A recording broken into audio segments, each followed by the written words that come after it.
يجب تخزين البذور في مكان بارد ومظلم وجاف في حاويات محكمة الإغلاق. سيؤدي ذلك إلى إطالة العمر الافتراضي للبذور، وسوف يمنع عادة لكن ليس دائما الإصابة من عث الطحين وخنافس الحبوب والعث وغيرهم من الطفيليات والحشرات الغير المرغوب فيهن، وسوف نتحدث عنها في مقطع منفصل ستجدونه بعد هذا المقطع.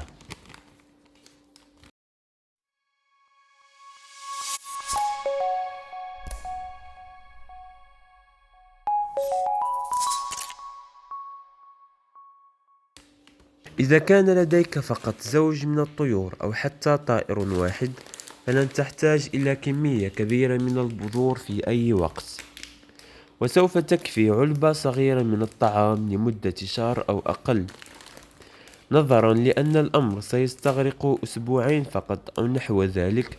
فلن تكون قلقا للغاية من التسوس، لكن الاحتفاظ بها في حاوية محكمة الإغلاق لا تزال عادة يجب الحفاظ عليها.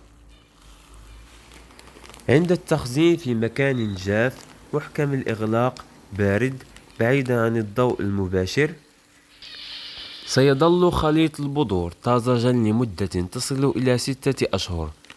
بعد ذلك الوقت، حتى إذا كانت الحبوب لا تزال جافة، فإن الكثير من الفيتامينات والمواد الغذائية قد اختفت.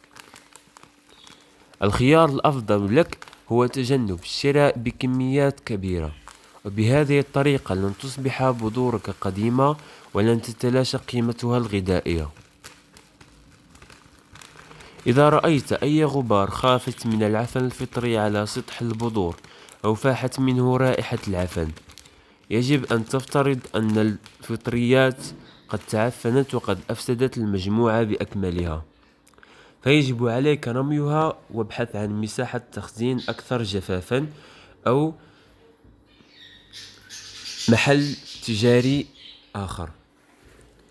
وإذا لاحظت وجود أي ديدان أو خنافس داخل البذور، فعليك مشاهدة المقطع التالي والذي سوف نتحدث فيه عن التسوس وكيفية حماية البذور وكيفية القضاء عليه وتنظيف الحبوب منه لتقديمها للطيور دون رميها.